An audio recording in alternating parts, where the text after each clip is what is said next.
Good morning. This is Clifford Wilson again back at my trailer. This is my video diary I'm working on. Today I want to talk about my experience at the Golden City. Last I talked about was the Lord dropped me off there, deposited me with a guardian mother, so to speak. I don't remember her name. I think it was Mary. I called her Mom. Anyway, the house in reference to Earth is in heaven and earth. The reference and correlation is Wairika, California, on Sunrise Court, and that is the exact location in the Golden City as well. My experience there was I began to learn that I could fly.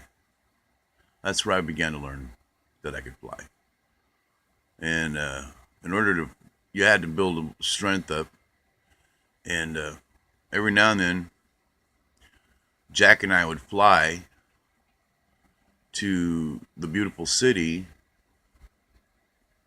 not just on our own. It was like kind of like a call, and we were supposed to go. Anyway, we would race the highway together. We'd fly in a race. We'd race there. The music would be playing, kind of like rock and roll, fast music, fast flying. And the game we used to play on that highway is fly as fast as you can and as close as you can to the road without touching it and wiping out. Well, we did that quite often. And Jack always usually won because he was stronger than I was. Anyway, we did this several times, and the purpose, what I remember what we did in the beautiful city was I had a room. The correlation would be the Travelers Hotel in Dunsmuir, California, room 210. Well, it's the exact location of where my room was when I went to the beautiful city.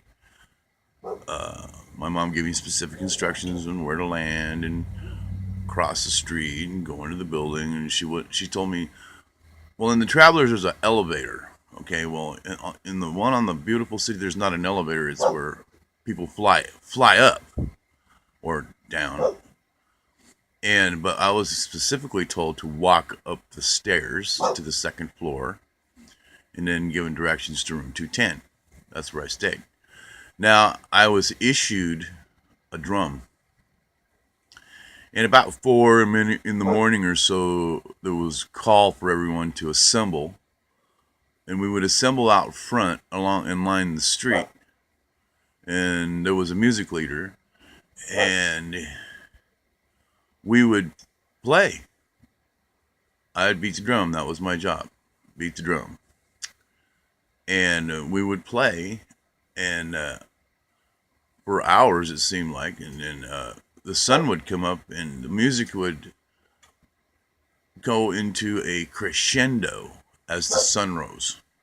And when the sun rose over the mountain there, the whole sky and skyline and mountains and everything would just light up.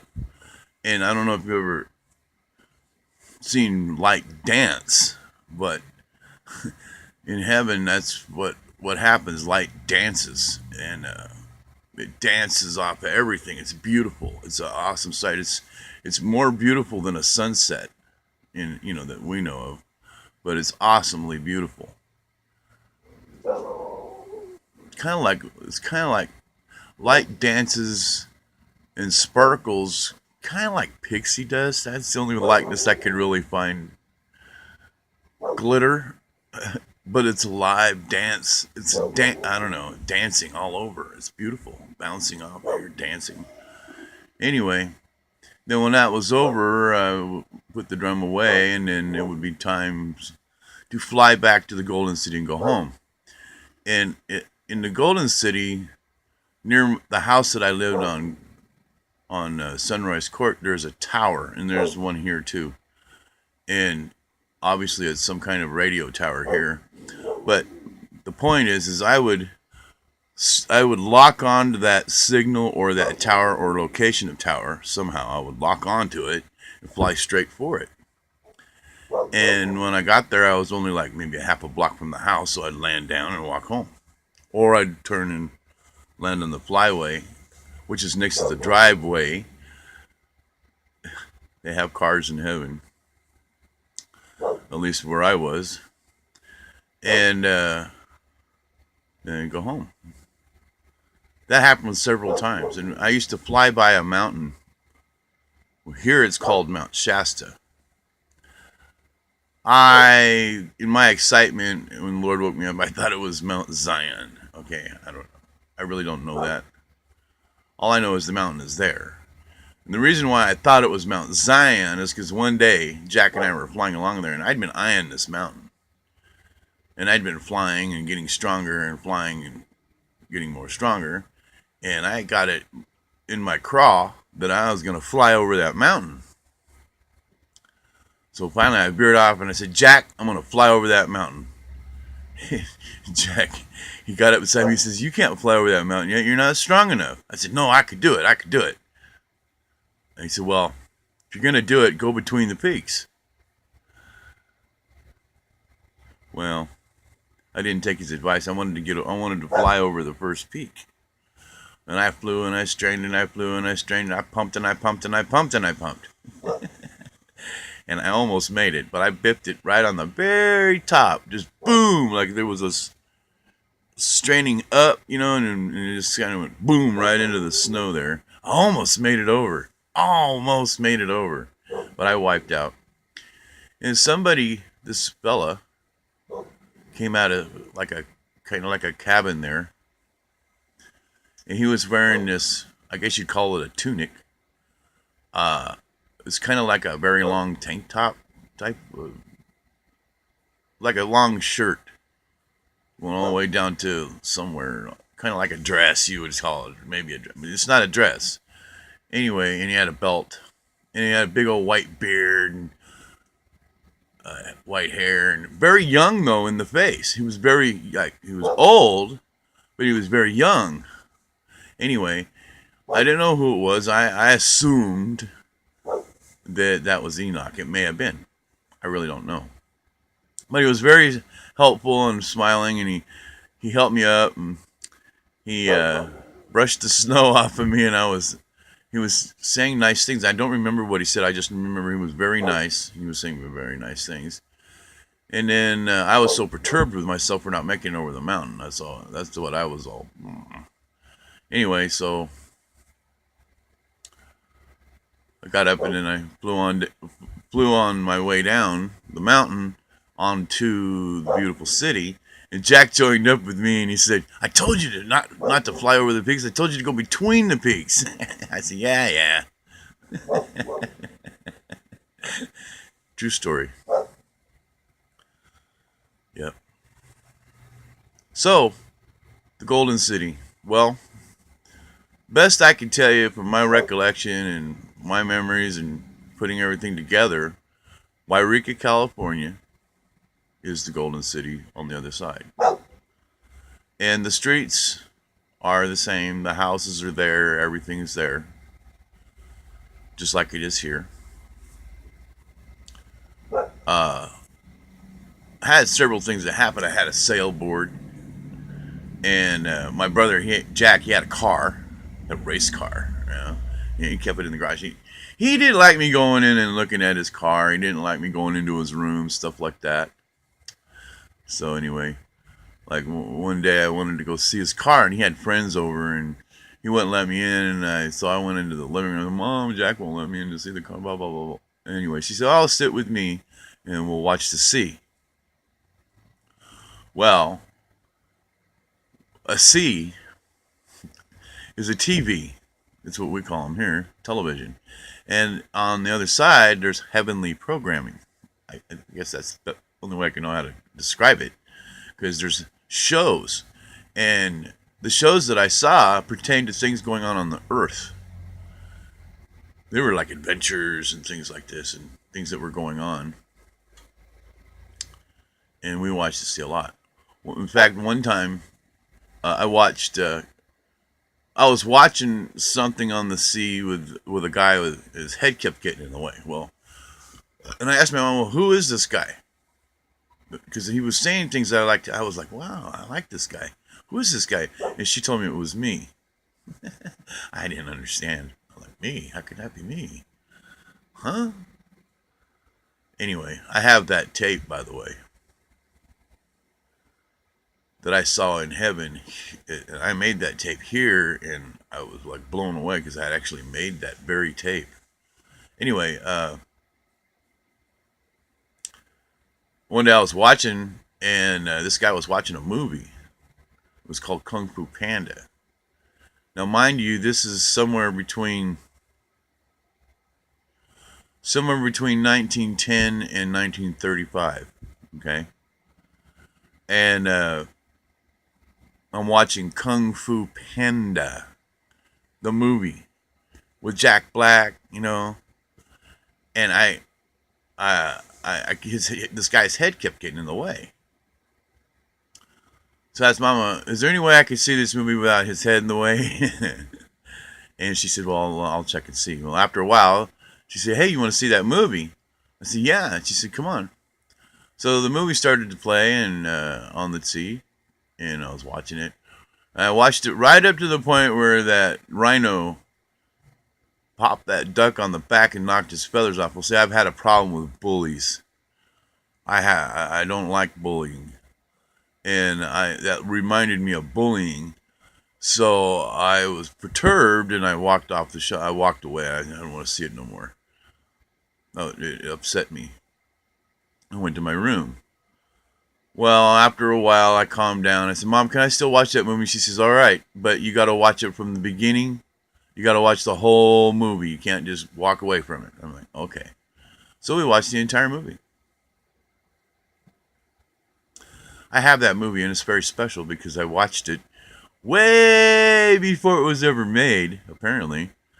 Because I remember what I said. This is Kung Fu Panda that was made, what, in these last few years, this time? And I was watching it sometime between 1910 and 1935. Pretty cool. Anyway, I was telling you I had a sailboard, and Mom used to take me to the coast, and Lord would be there sometimes, and they'd be talking, and I'd be out on the waters, jumping waves and in the wind, pumping my wings, trying to fly with a sailboard. I don't know where that was exactly, except I know it was the coast. Probably Crescent City or something like that. Anyway, or that area. Now, one day I had got it in my crawl that I was going to fly that sailboard off of the house. What I did was I tied a rope from the end of the house to the fence, and my idea was I got on the crown of the house, and I had my sailboard up there, and I told my mom about it. She says, "Don't try it. Don't try it." I'm like, I tried it. I got up there with my sailboard, tied that rope up there, and I was pushing and pumping wing and catching wind and pushing with my foot to make that sailboard go. Well, when I got to the end of the crown on the house, the rope wasn't exactly where I thought it would be. So when it came down, it hit the rope wrong, and it flipped out from under me. And I flew down and landed, and my board didn't fly. It fell down and landed on the tip and broke it. I was like, oh. So I went in the house. I said, "Mom, I tried it, and I broke my sailboard." She said, "I told you not to try it. It's going to be a long time before you get a new board." Well, I haven't got a new board yet. See, she wasn't lying about that. But there's a lot of incidents that happen there. The main one, though, is I need to testify for Jesse Duplantis. So I can back up some of his testimony. The house, okay, one day, Mom had this manila envelope, and she was stuffing paper in it, and she closed it up, and she gave me specific instructions on how to deliver this package, and she told me, "Now look, I want you to fly halfway there, going on Oregon Street, Fly halfway there, and then I want you to walk the rest of the way to Yama. In the house there's a gate, and I want you. Here's what you do: you unlatch the gate, you open the gate, go through the gate, close the gate, make sure it latches. Stay on the walk. Do not step on the grass. Go up the walk and go up the steps and turn to the right. And you'll see on the wall there's a package door. Unlatch the package door, open it, put the package in, close the package door, relatch it, and then ring the package bell, and then exit the porch the same way. Down the steps, onto the walk, stay off the grass, don't step on the grass. Open the gate, unlatch the gate, open the gate, go through the gate, and make sure you latch it back behind you. Close the gate. So I did that, and as I was closing the gate behind me, Jesse Duplantis actually came out of the door, this door there, and I looked at him, and he looked at me, and we both smiled, and we nodded, and then I was on my way back to my house. That's how I can testify to Jesse's house in the Golden City on Oregon Street and Yama. Jesse is not lying. Not at all. Now, there's another time I had an intersection with Jesse, but that's ahead of my story a little bit because I was in the beautiful city for quite a while. And mostly, I learned there that we rested on, there was a certain day we just rested, we didn't do anything. So I'm pretty sure they keep the Sabbath, is what it is. And it's a day of rest, just resting. And I don't remember ever having to go to church or anything like that. There was none of that going on. I was just remember I could hear the word, it would play. And I believe it was probably the Bible. Like over the radio. We'd call it radio here, but I don't even know. All I know is you could hear it. And we'd have a normal life. Like one time mom was have cards, and she was playing solitary, and I'd be trying to help her with solitary. And then one day there was an announcement.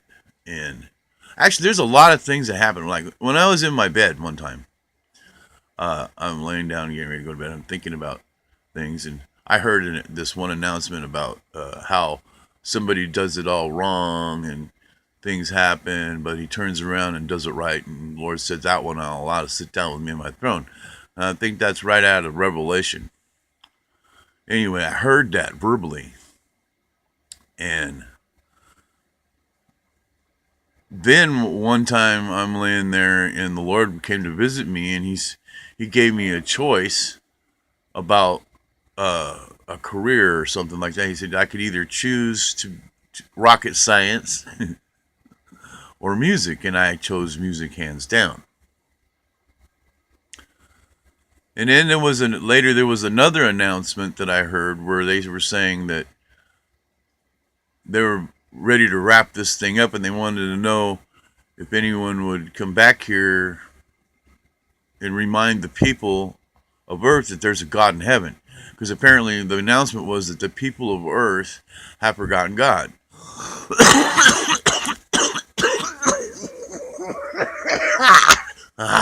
Anyway, so I was jumping up and down. I want to go. I want to look for my mom. And I met her in the hallway, and I said, Mom, I want to go to the proving grounds. And she looked at me sternly, and she said, don't be in a hurry to go to the proving grounds. Now, mind you, I didn't remember being here before. Lord caused me to forget. Anyway, but I really wanted to go. Well, sometime later after that, there was a royal letter that come. And mail. And it was an announcement for Jack, and he got his call, right? And I was a little bit almost getting upset because I thought I was hoping it was my call. And it was, but it was after Jack. Mom held that back a little bit just to tease me just a little bit. Anyway, so then she announced my call. That's the Golden City call. From that point, I flew to the beautiful city. Well, the next tape will be, or the next video diary will be about what happened to me in the beautiful city and what happened there. That's where I was called to come back here, and I died in the womb twice, and that will be the next video. Thank you very much for listening. This was the Golden City, my experience in the Golden City. There's a lot more to it. It's hard to say everything that happened there, but I got some key points. But my next video will be about my experience in the beautiful city, which is Dunsmuir, actually, on the earth. All right, thank you. Bye-bye.